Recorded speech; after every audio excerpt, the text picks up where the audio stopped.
In this video I will show you how you can create this really beautiful photo manipulation using Photoshop.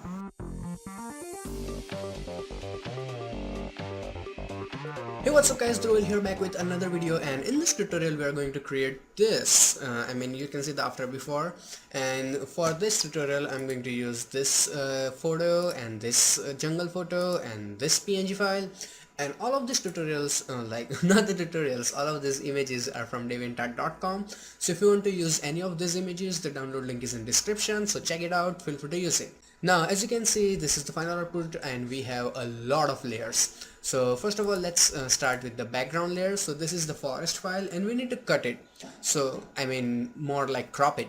So let's go here and crop this thing, and whenever you crop it, make sure like delete pixel is not selected. My tongue is like getting really twisted, so I'm gonna crop it somewhere here and then somewhere here, okay, a little bit here. That seems really fine. Then you can confirm it from here and make sure this box is not checked, otherwise it will delete all of this other area. So that seems fine. After that, let's go here and say, this model face stock, I really love her stocks, really well shot. So we need to cut her from the background. At first glance it seems really nice, that white background, simple photo, like you can cut it, but actually it's really difficult than you think because of the highlights. Not that difficult, but little difficult. So how do you deal with that? Double click on this thing, unlock it, then you make a copy of this thing and then press Ctrl J. After that you go to image, adjustment, and then go to shadows and highlights and mess around until you make it really dark. So let's go here and make this one dark, and then also with the highlights. Okay, that seems perfect, and hit OK. She looks like a witch, which is unintentional, but you get the idea. So now when you make selection of this thing, it would be much easier. So let's go here and make sure you have selected the darker layer, okay, this one, and then make a selection of her with quick selection if you didn't see.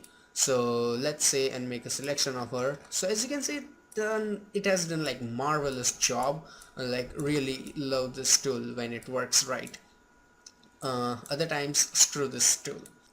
So as you can see, it has made a pretty decent selection, and you can also like remove a touch from here, like this. Take your time, I don't have all day. Sorry for that. So once this is done, instead of applying your mask on this layer, you apply this on this layer. So let's turn this thing off. So as you can see, now we have selection on this layer, and then apply a layer mask and delete this thing, we don't need it now.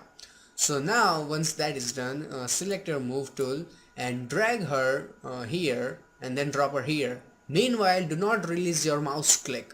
So drop her here like this. Now obviously we need to make her look smaller. So how do we do that? You press Ctrl T, hold your shift key so that you do not do something like this, okay? So make her smaller like that, and touch here and here. Okay, that seems perfect. And then go here and confirm your selection. Good. Now turn this off and forget about it. So select your layer 0 now, go to your adjustment layer and select hue saturation, and then change the colors until you make the background green. So that is perfect. Normally we need make it from green to red, but this time we need the green one, so that is cool. So if I turn it on and off, awesome. Now once that is done, we need to add a lens flare here, create a fake sun. So how do we do that? You create a new blank layer, you select your paint bucket tool, from here make sure opacity is 100% and you fill it with black color. I'm really sorry, with black color here. And then you go to image, go to filter, render, and then go to, where is it, lens flare. And in the lens flare I'm selecting this third one because it has the least amount of details, and brightness your personal choice, and then hit OK. Once that is done, change the blending mode to screen, so you get rid of the black background, and put it somewhere around here. Then go to filter, blur, and go to Gaussian blur and add a bunch of blur. Like don't go overboard like this, we still need that glow, so like 2-3 pixels seems fine. Hit OK. Now we need to add color in this flare. So how do you do that? Image, adjustment, and then go to hue saturation, and here you add colorize, and then change the hue until it pleases you. So yellowish seems fine to me. Yep, that's awesome. Hit OK. Now when the background is ready, you can turn on your model layer, select her. Now if I zoom in, as you can see, her hair looks not that great. So select your layer mask, right click and refine mask. If you are my like regular viewer, you know what the hell am I doing, like this is my everyday thing. So you paint on her hair directly, don't change any settings, just start painting with your like brush like this. And then also you can paint in this portion here so that you can get rid of the background, and a bit from here, uh, so to save some time. Good. And here, and you get the idea. Wherever you see the white part you don't like, you just paint it like that. Okay. So since that is done, let's zoom in a bit here and then paint touch here, and a little here on her eyebrows. Good. And if you miss out anything, let's say, as you can see, her neck looks transparent. So how do you deal with that? Select your brush tool, and in the mask, you go and paint with white color, so you get that thing back. See, that's how it works. It's really simple. So once that is done, as you can see, here is the sun, so that means there will be a rim lighting on her face, like that sharp backlighting. So how do you create that? So double click on your model layer, and here you have inner glow, and in the inner glow, select this thing to like get these options, and then instead of screen blend mode, change it to color dodge and increase the size somewhere around this. Now this looks fake as shit, I know, so change your color to something more friendly with your sun color, like that. Okay, that seems awesome. And then you can turn down the opacity to make it look even more natural, and you can always like go back and change the color until it pleases you, like this. That one looks like more better, so hit OK. Okay, so if I zoom out, you can see like lighting effect around her, that matches with sun. Cool. Now we need to create a shadow for her. So how do you do that? You make a copy of this thing. So press Ctrl J, and then right click here on your mask and select apply layer mask. So everything will be gone, and you can delete this effects, we don't need it. So we have a copy of her here, as you can see. See, copy. And then you go to your image, adjustment, and then go to hue saturation and make the lightness 0. So shades total black. Hit OK. Now you need to press Ctrl T, and then from here like flip her down like this. Here you have to zoom in and like this. Okay, adjust it here, and once that is done, hit enter, and first of all let's put it under her so we don't like miss out things. Then again let's press Ctrl T, and then right click and select perspective. So it will allow you to adjust things in a perspective like this. You can select individual corners and then adjust it. So I'm gonna put it here like this, and then let's grab it a bit more here like this, and then put it here, and let's like make it taller from here. This thing can take some time, so don't rush this thing, you have to get it right. For me it's a tutorial, so I can be a bit clumsy because I want to show you how you can do it. Once that is done, click here, confirm it, then go to filter, blur, and go to Gaussian blur and apply blur, like let's say 8 pixel. Good, hit OK, and then change your opacity to whatever you like. So let's zoom out to see how natural it looks. So let's turn it down a little bit more. So that's the cast shadow that is ready. Now we need to make a contact shadow. So create a new blank layer, select your brush tool with black color and make sure opacity is 100%, and then paint here, and make sure both of the shadows layer are under model layer so you don't reveal the unnecessary area. Then start painting here like this, and a little bit here.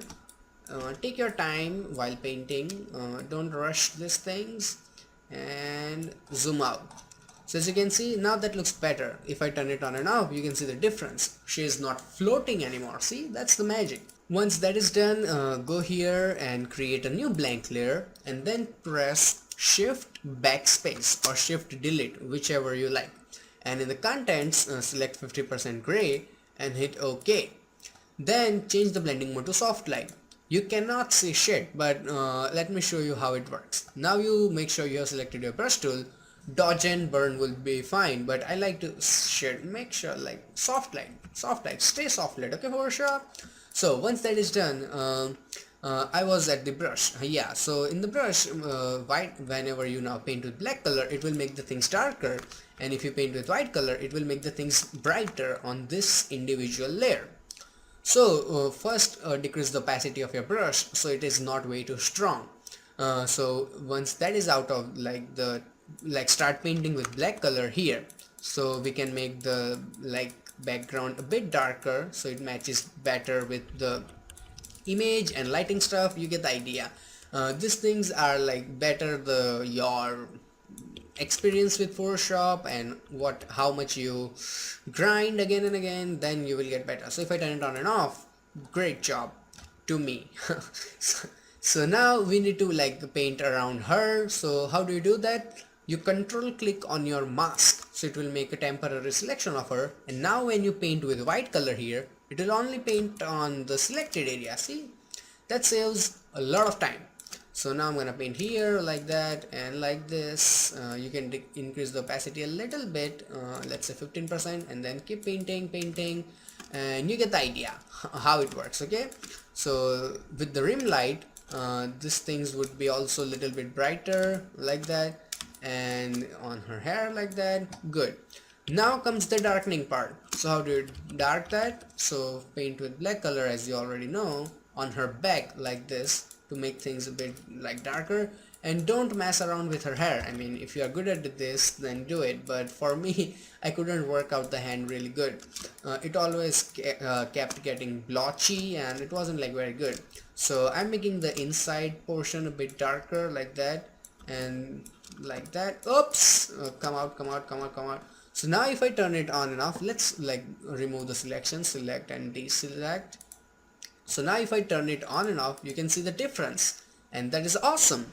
Now I just realized that my background is not as I want, so I can always go back and crop this thing a little bit this way and a little bit this way if I like, hit enter, and I will be good to go. As you can see, no problem.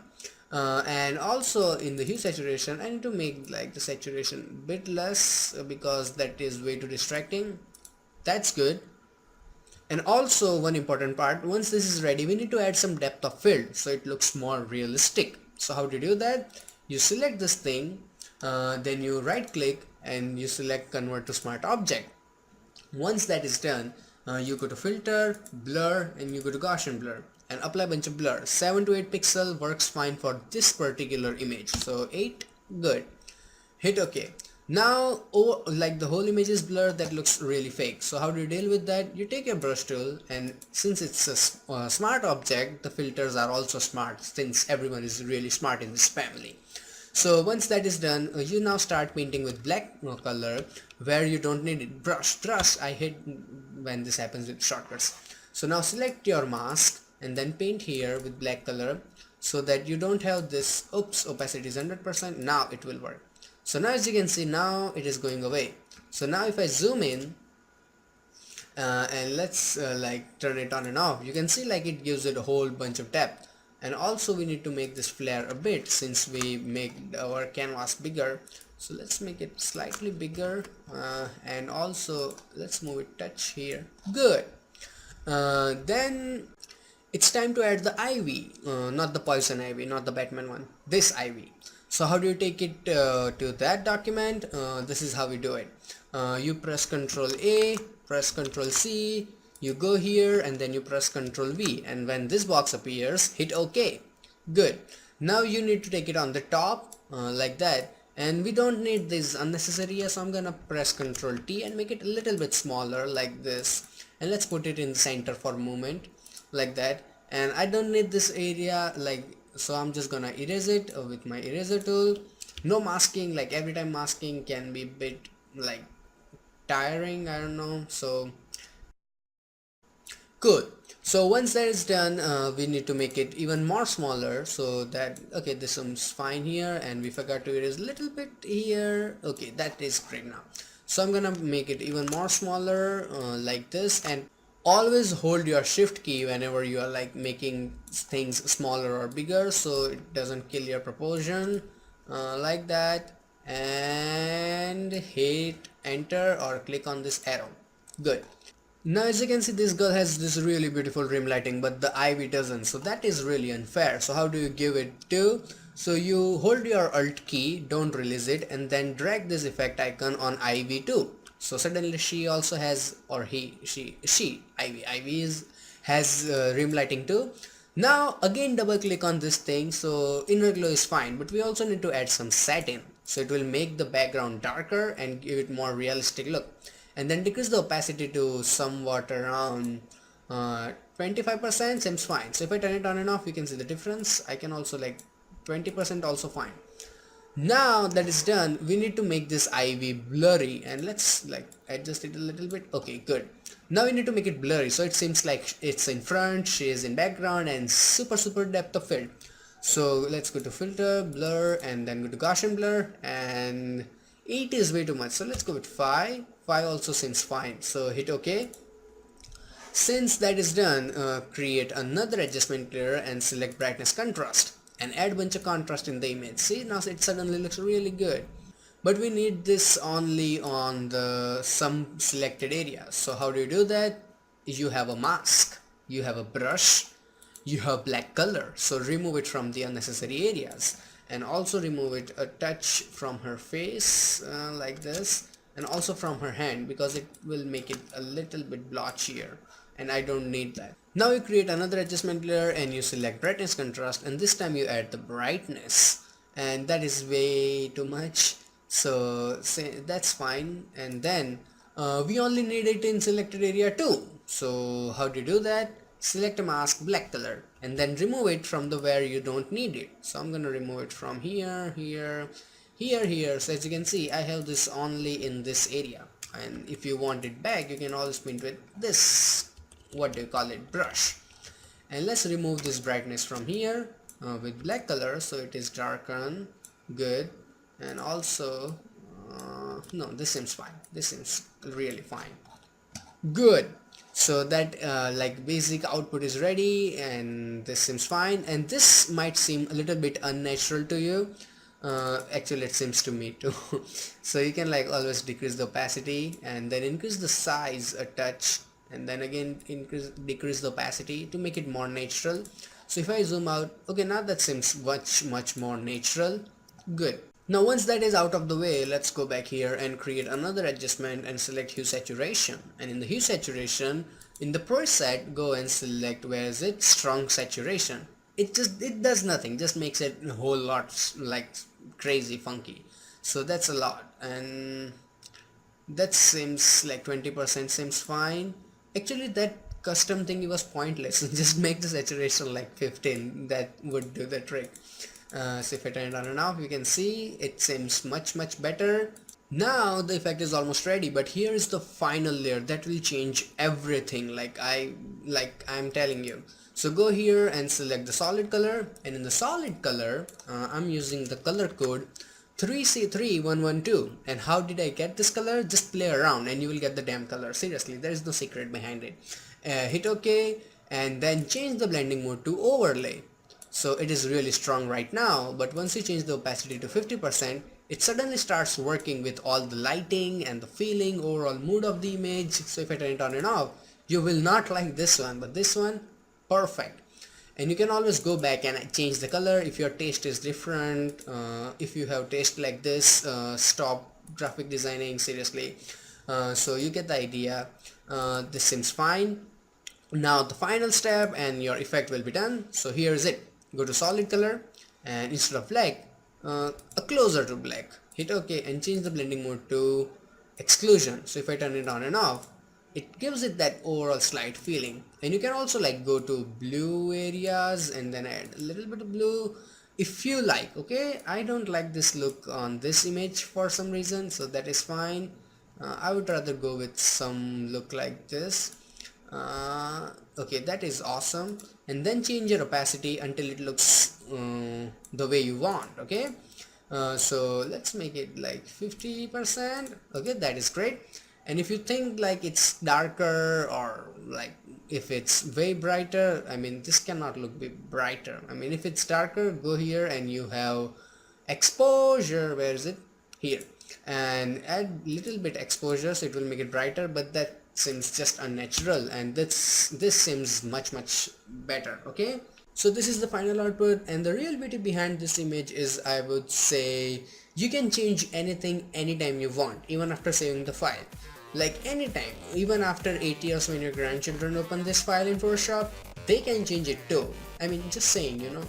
So I really hope you learned something, and if you did, hit that like button, comment something. It helps my videos a lot. You can subscribe to my channel to check out more Photoshop manipulation tutorial. I have more than 60 of them, and you can also like check out this two manipulation tutorials that I did in past. So till then, goodbye, take care, and have some fun with Photoshop.